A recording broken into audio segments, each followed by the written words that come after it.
Shalom saudara-saudaraku yang diberkati oleh Tuhan, kembali lagi bersama dengan kami di dalam channel His Judgment Media Ministry.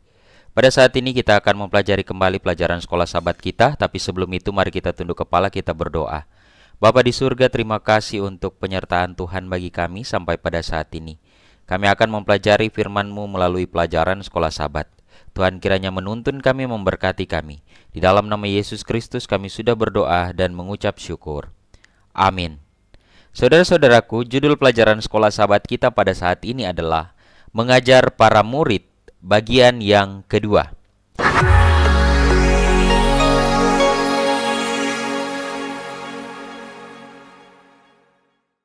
Ayat intinya terdapat di dalam Markus 10 ayat 45.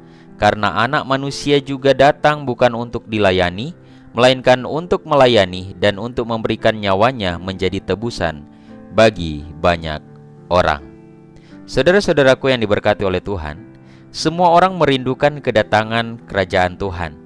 Namun, apakah mereka benar-benar mengerti apa artinya kerajaan Tuhan atau Mesias yang akan datang? Kerajaan yang Yesus akan dirikan sama sekali berbeda dari apa yang mereka harapkan. Ketika semakin dekat ke Yerusalem, Yesus menginstruksikan murid-muridnya tentang bagaimana warga kerajaan harus hidup dan berpikir. Dia berfokus untuk mengajar murid-muridnya bagaimana cara memimpin gereja yang akan segera didirikan, yaitu dalam pelayanan, toleransi, dan kasih.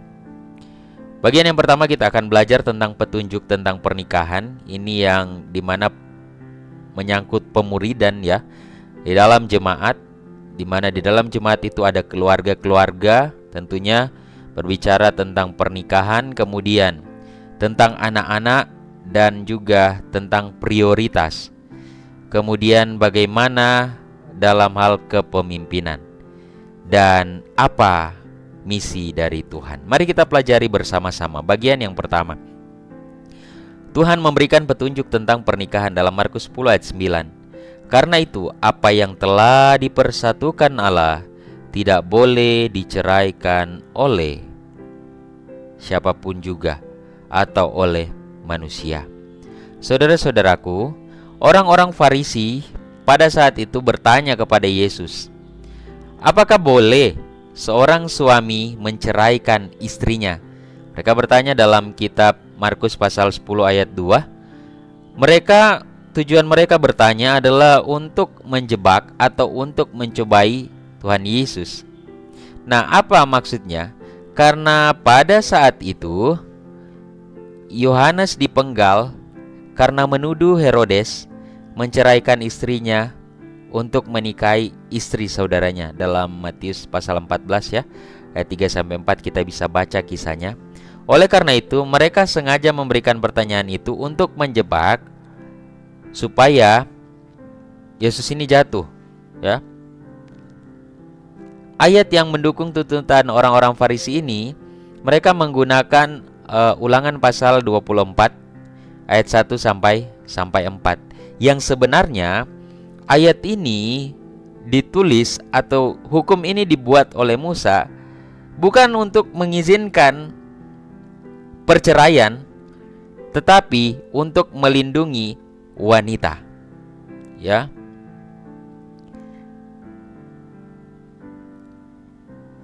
Pertanyaan orang-orang Farisi ini sekali lagi hanya jebakan. Jadi jika Yesus tidak bijaksana dalam menjawab, maka dia akan dipersalahkan karena melanggar hukum Musa. Tetapi saudara-saudaraku, dalam kisah ini Yesus berhasil keluar dari jebakan orang-orang Farisi. Dia mengajukan suatu pertanyaan, apakah perintah Musa? Orang Farisi menjawab, memberi izin untuk menceraikan dengan membuat surat cerai. Kemudian apa yang Yesus sampaikan? Itu dibuat hanya karena kalian punya kedegilan hati. Sebenarnya tidak ada ya, tidak boleh. Musa menulis perintah itu untuk melindungi para perempuan yang diceraikan. Nah, inilah yang Yesus tekankan kepada mereka. Mereka mengutip hukum yang ditulis oleh Musa, tapi keliru juga. Beberapa pelajaran di minggu-minggu yang lalu pun seperti itu. Makanya saya sering bilang, ketika tujuan kita hanya untuk mencari kesalahan, kita tidak akan pernah, atau kita malah akan jatuh di dalamnya. Yesus menunjuk kepada tujuan awal dari pernikahan. Apa tujuan awal dari pernikahan itu? Di mana seorang laki-laki akan meninggalkan orang tuanya dan bersatu dengan perempuan. Dan apa yang telah dipersatukan Allah tidak boleh diceraikan. Ini sebenarnya rencana Allah. Tidak boleh ada perceraian. Mari kita lihat pelajaran selanjutnya tentang anak-anak. Dalam Markus pasal 10 ayat 14, ketika Yesus melihat hal itu, ia menjadi marah. Katanya kepada mereka, biarkanlah anak-anak kecil itu datang kepadaku, dan janganlah kamu menghalang-halangi mereka, sebab kerajaan Allah adalah milik orang-orang seperti mereka.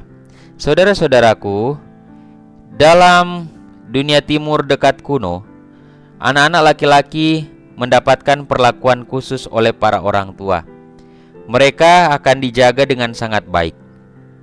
Sementara anak-anak perempuan tidak mendapatkan perlakuan yang sama. Pada masa itu, bayi-bayi perempuan terkadang dibiarkan sampai mati, atau bayi perempuan yang ditemukan biasanya dibesarkan untuk tujuan komersial, untuk dijual menjadi budak. Dalam kasus ini, murid-murid melarang, dan Yesus marah pada mereka. Anak-anak ini sangat penting bagi Yesus. Pena Inspirasi menuliskan, Yesus menarik perhatian anak-anak dan memerintahkan kita. Ketika Yesus berkata kepada murid-muridnya untuk tidak melarang anak-anak datang kepadanya, seolah-olah dia berkata juga kepada kita, mereka akan datang jika kamu tidak menghalangi mereka. Jadi penting, anak-anak penting bagi Tuhan. Dalam Markus 10 ayat 15, lebih jauh lagi, barang siapa tidak menyambut kerajaan Allah seperti seorang anak kecil, ia tidak akan masuk ke dalamnya. Kondisi inilah yang membuat murid-murid Yesus menegur orang-orang yang membawa anak-anak mereka kepada Yesus untuk diberkati, ya. Karena dianggap anak-anak ini hal yang sepele, tidak penting. Tidak penting. Tapi Yesus bilang mereka ini penting. Jangan jauhkan anak-anak itu dari Tuhan. Mari kita lihat kenapa juga sampai Tuhan Yesus mengatakan hal itu. Dia sampaikan bahwa mereka tidak boleh dihalang-halangi. Karena barang siapa tidak menyambut kerajaan Allah seperti seorang anak kecil, maka dia tidak akan masuk ke dalamnya. Bagaimana sih menyambut kerajaan Allah seperti seorang anak kecil? Mari kita lihat. Ketika anak kecil ini menerima hadiah, dia tidak pernah mempertanyakan, ini dari siapa? Tujuannya apa dikasih ke saya? Ya kan? Berapa biaya? Enggak, dia hanya akan senang sekali membuka tangannya dan mengambil hadiah itu. Seperti itulah ketika kita mau menerima kasih karunia Tuhan, tidak perlu kita pertanyakan.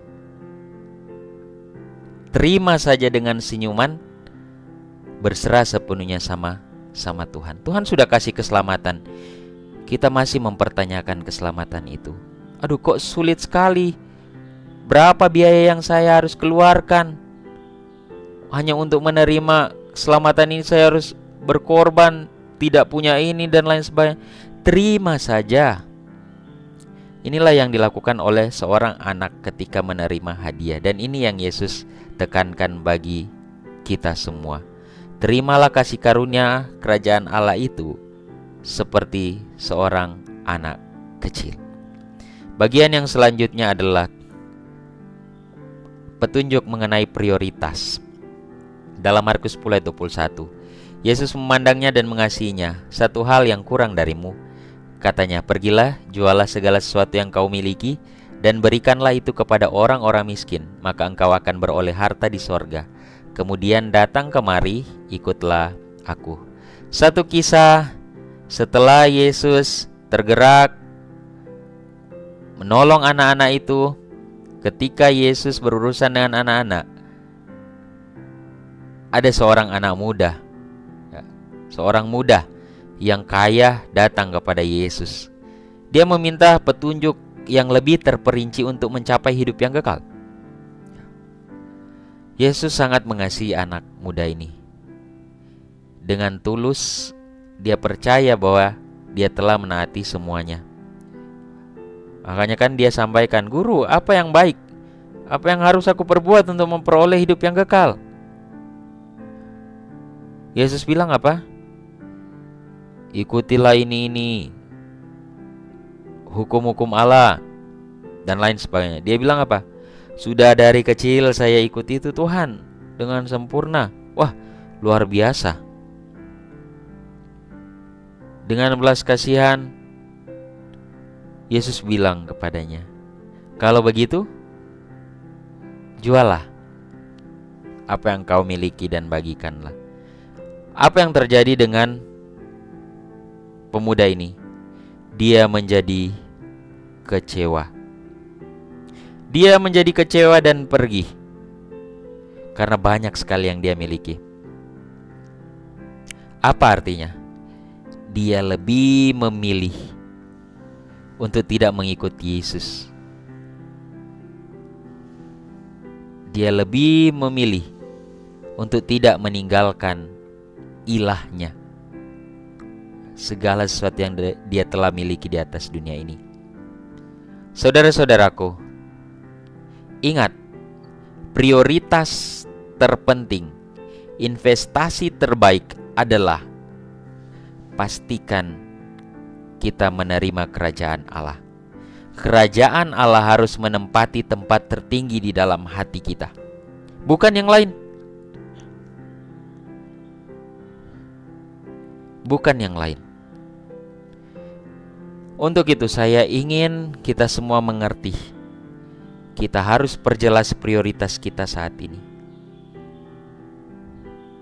Jadikanlah Tuhan sebagai prioritas. Itulah sebabnya terkadang kita mengorbankan hal-hal yang seharusnya kita berikan untuk Tuhan, hanya untuk prioritas diri kita. Padahal kita percaya, di sisi lain kita percaya Tuhan yang memberkati kita. Kita tidak jalin hubungan yang baik dengan Tuhan, sehingga kesulitan demi kesulitan kita alami. Mari kita perjelas prioritas kita. Prioritas kita yang terutama adalah Tuhan, baru yang lain. Maka Tuhan akan memberikan kita hidup yang kekal. Mungkin bagi kita manusia hal ini tidak mungkin, tetapi bagi Tuhan tidak ada yang mustahil. Bagian selanjutnya, petunjuk tentang kepemimpinan. Markus 10 ayat 43. Tidak demikian halnya dengan kamu, sebaliknya, barang siapa ingin menjadi terbesar di antara kamu, ia harus menjadi hambamu.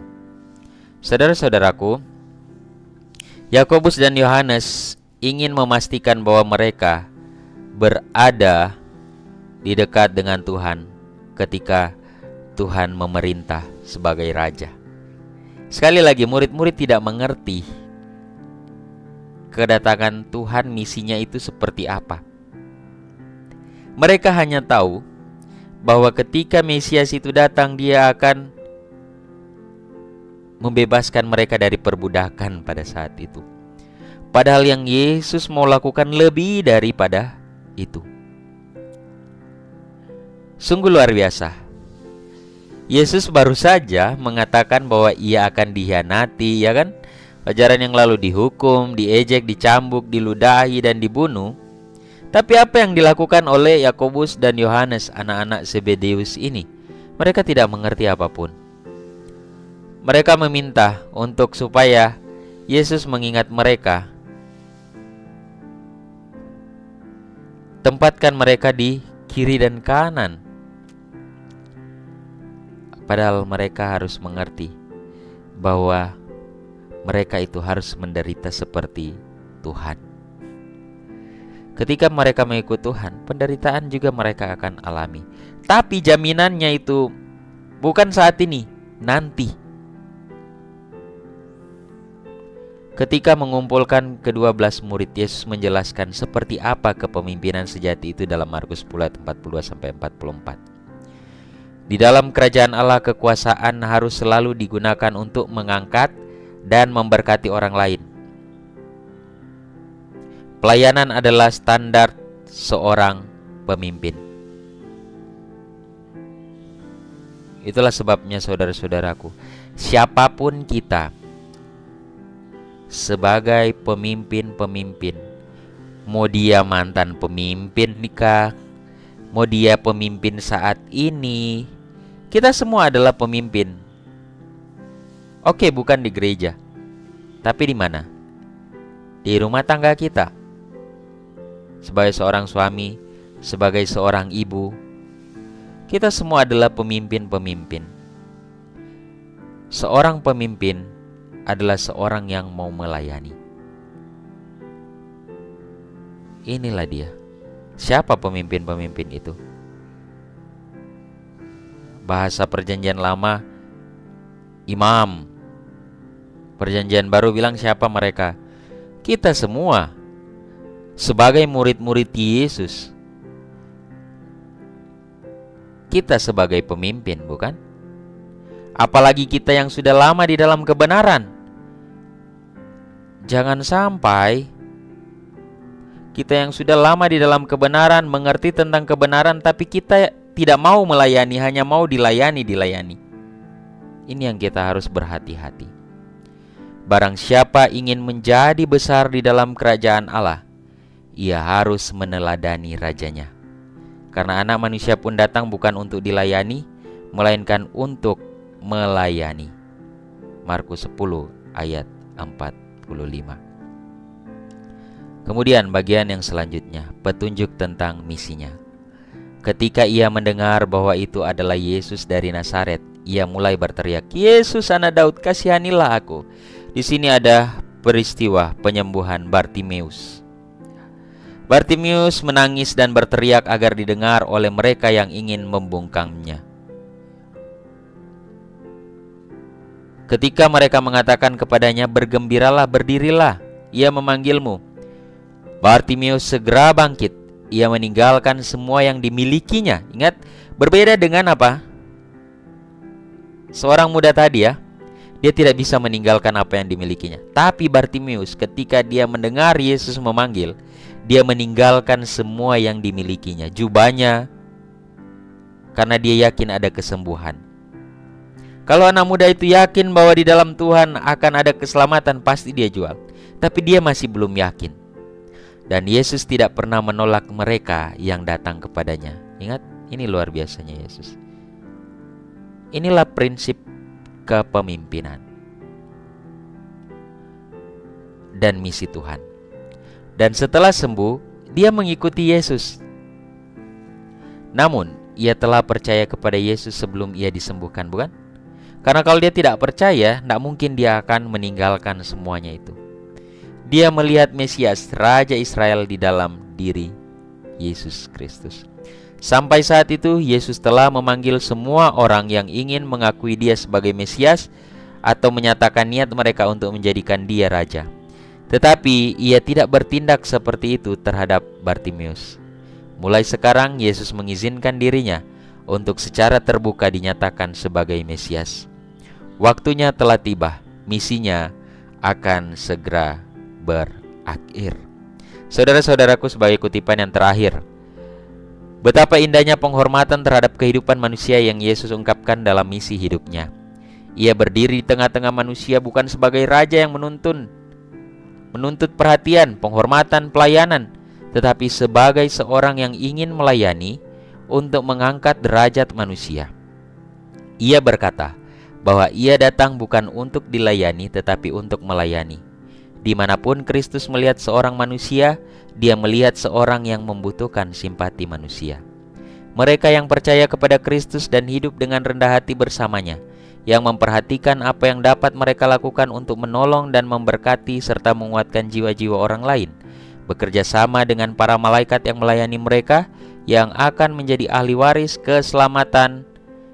Yesus memberi mereka kasih karunia dan hikmat dan kebenaran, membuat mereka menjadi berkat bagi semua orang yang berhubungan dengan mereka. Semakin rendah hati mereka dalam penilaian mereka sendiri, semakin banyak berkat yang mereka terima dari Allah, karena menerima tidak meninggikan mereka. Mereka menggunakan berkat-berkat mereka dengan benar, karena mereka menerima untuk memberi. Saudara-saudaraku yang diberkati oleh Tuhan, demikianlah pelajaran Sekolah Sabat kita pada saat ini. Kiranya ini boleh menjadi berkat bagi kita semua, memperbaharui kehidupan kita. Mari kita tunduk kepala, kita berdoa. Bapa kami yang di surga, terpujilah nama-Mu. Terima kasih banyak untuk berkat kasih karunia yang Tuhan berikan bagi kami. Terima kasih untuk firman-Mu melalui pelajaran Sekolah Sabat. Kiranya ini boleh dapat menuntun kehidupan kami untuk lebih hari lebih setia kepada Tuhan. Inilah doa kami Tuhan, di dalam nama Yesus Kristus kami sudah berdoa dan mengucap syukur. Amin. Tuhan kiranya memberkati kita semua.